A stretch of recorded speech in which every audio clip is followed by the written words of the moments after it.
This is the New England Journal of Medicine COVID-19 update for March 1st, 2023. I'm Stephen Morrissey, managing editor of the journal, and I'm talking with Eric Rubin, editor-in-chief, and Lindsey Baden, deputy editor. Eric and Lindsey, a couple of weeks ago, we published a study that has both interesting biology and policy implications. It was research involving a new therapeutic agent for COVID-19.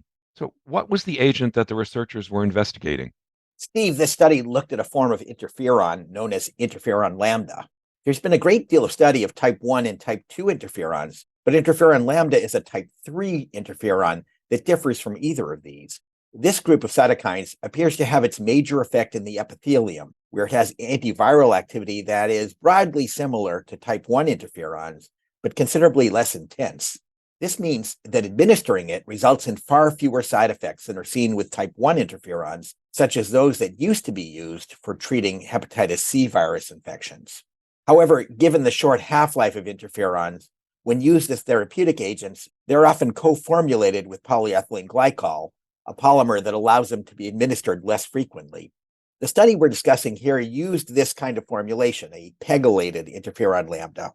The hypothesis was that this would be well tolerated and would have antiviral activity early in SARS-CoV-2 infection. There's an important distinction between this kind of therapy and the antiviral drugs that we've been using up till now. Interferons act to enhance the host response to viruses rather than acting directly on the virus itself.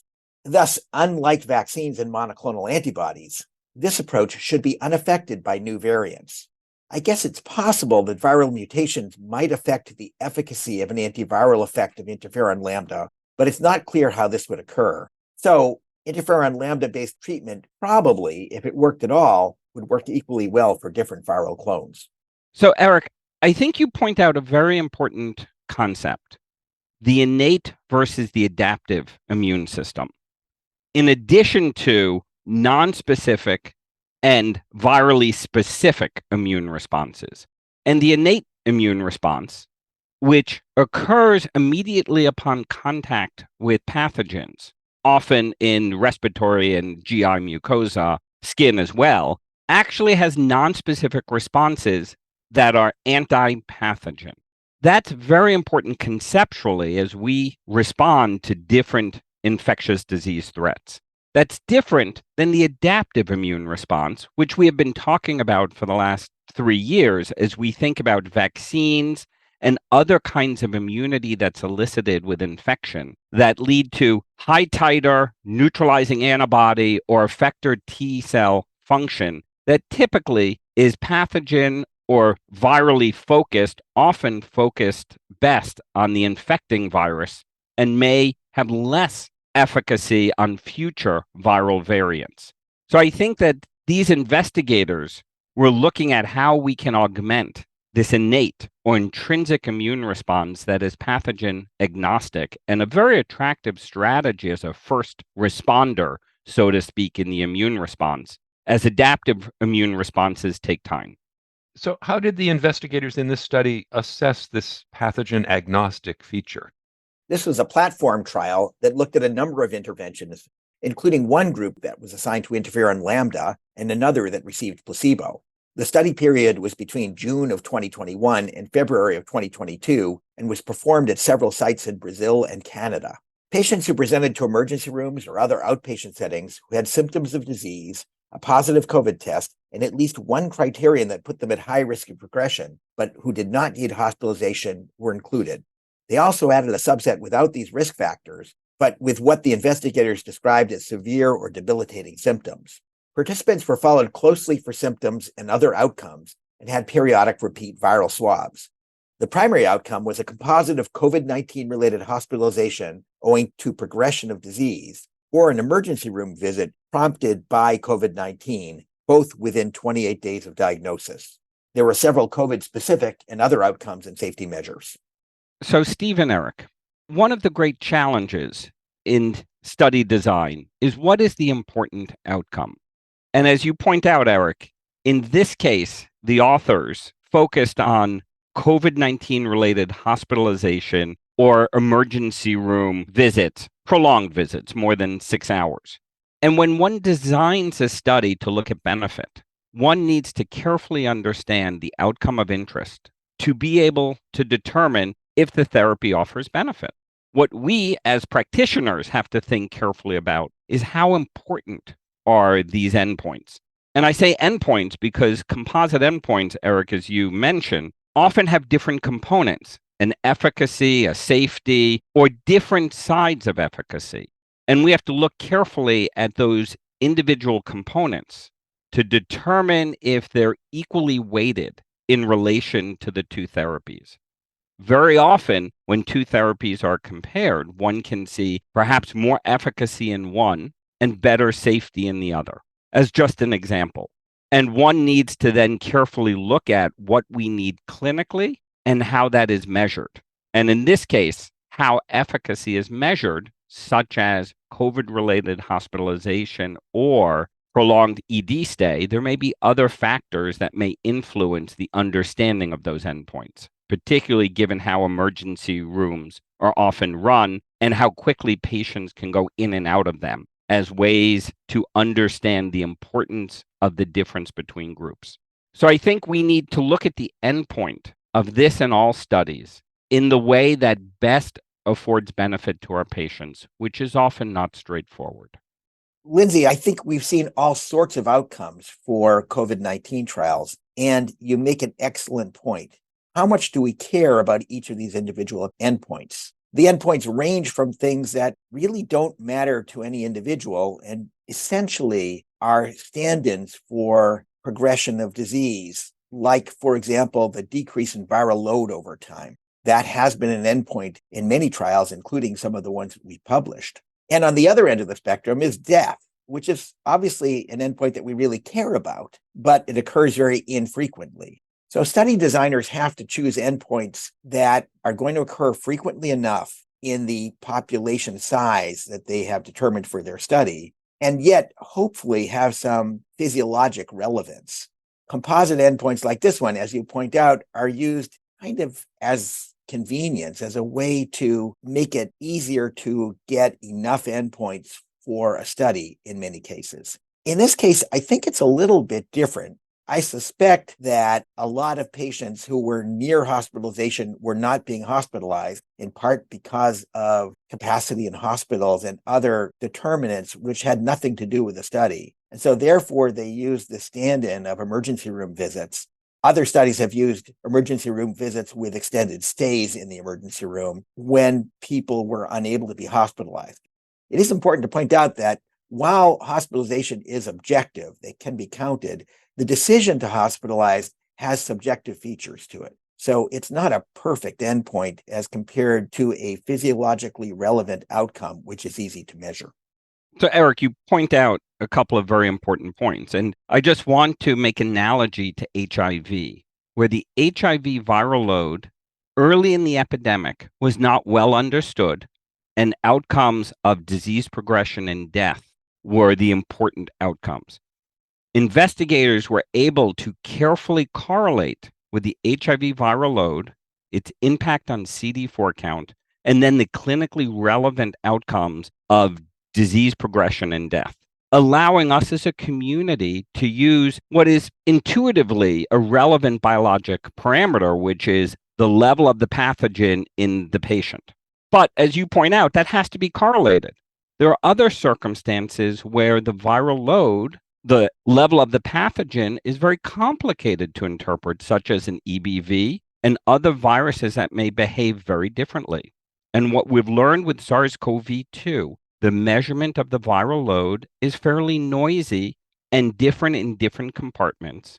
And whether that is related to the sampling approach, whether that's related to intrinsic variability of the viral load at different times, are things that need to be worked out.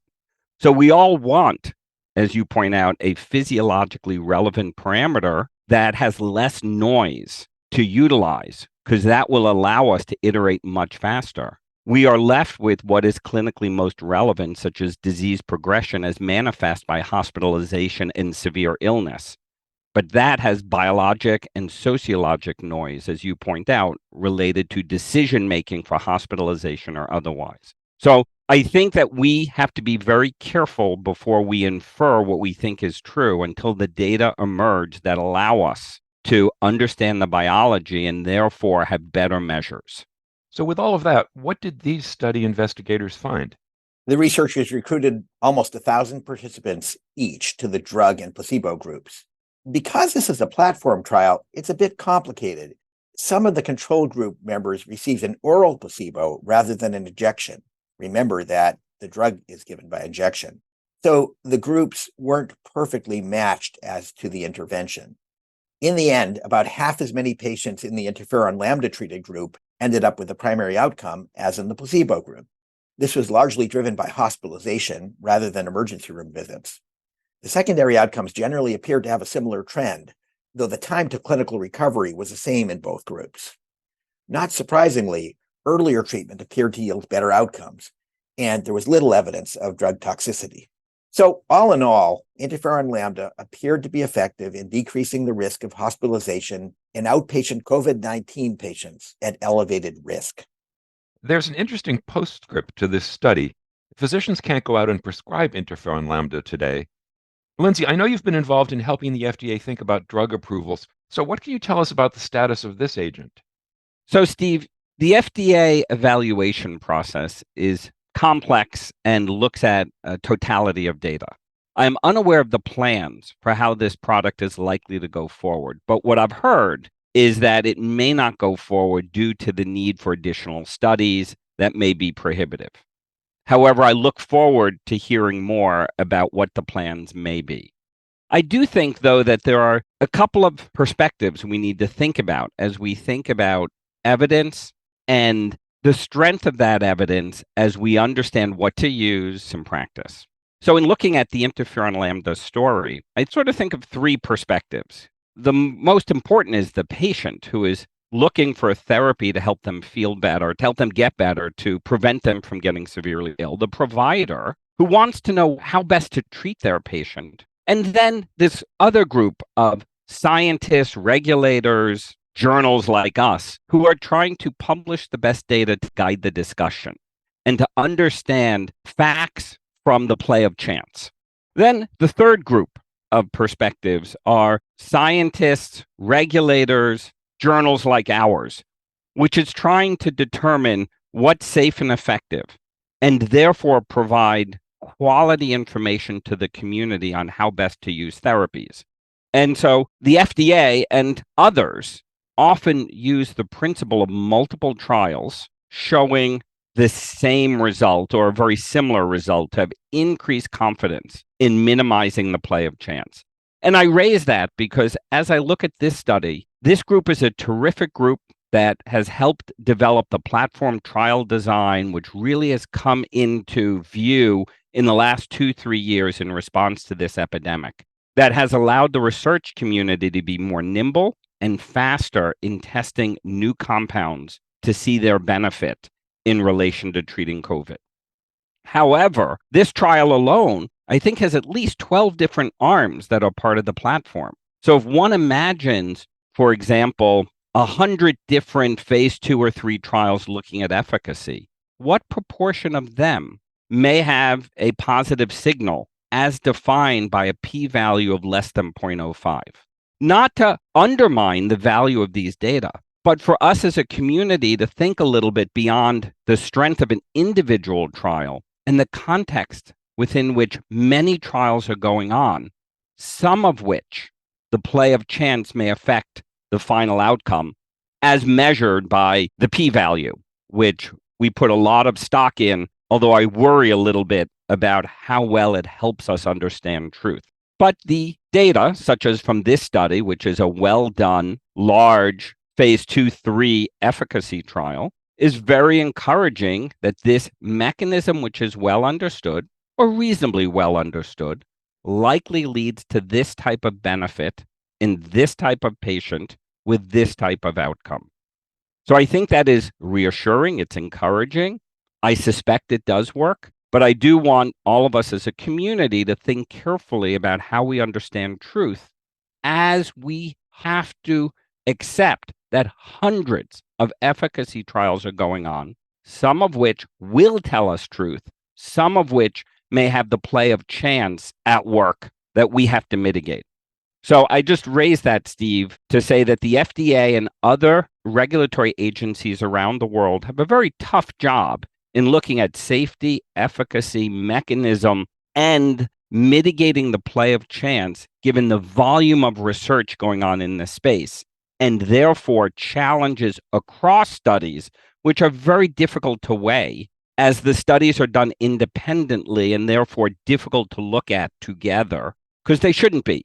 But yet, when hundreds of them are done, we have to think carefully about what is truth versus what may have some element of noise. Lindsey, I think you're doing a very good job of introducing the complexity involved in not only the regulatory aspect, but the decisions involved to bring a drug to market. Now, I don't know how important interferon lambda is from this study, but it has many potential advantages.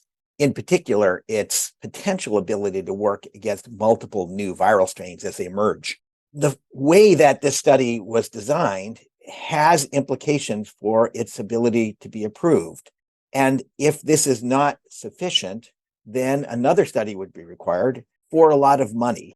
It's not clear what the commercial considerations are when it applies to new drugs, given that there are things out there and that there is less independent funding available for studying a lot of new agents.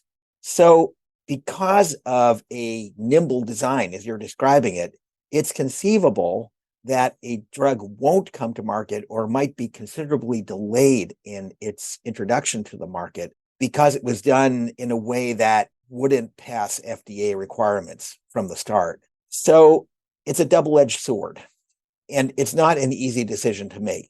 Do you do a more rapid study that allows you to study many potential agents with the understanding that a second confirmatory study will be needed? Or do you place your bets on a few agents and say, these are the ones that we think are really important. We're going to put a lot of money up front in order to get them all the way through to approval in a single step. It is difficult, but what it means in this case is we may not have interferon lambda available for a while, even if it is a very effective agent.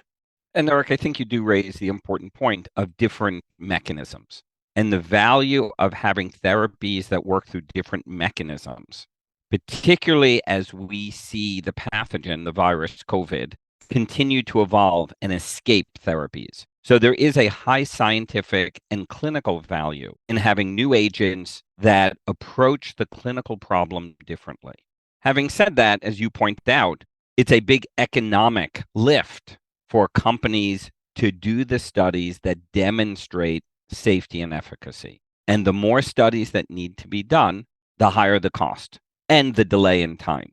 The flip side is how confident are we in the data that are currently available to allow a new therapy to move forward to wide use? And that's a very difficult question to answer. And it's a different question in March of 2020 than March of 2023, given the population immunity, the other therapies available, vaccines, and other kinds of countermeasures. So it's a very difficult arena, and it is a big economic investment of companies to do these rigorous studies that may or may not have a return on investment.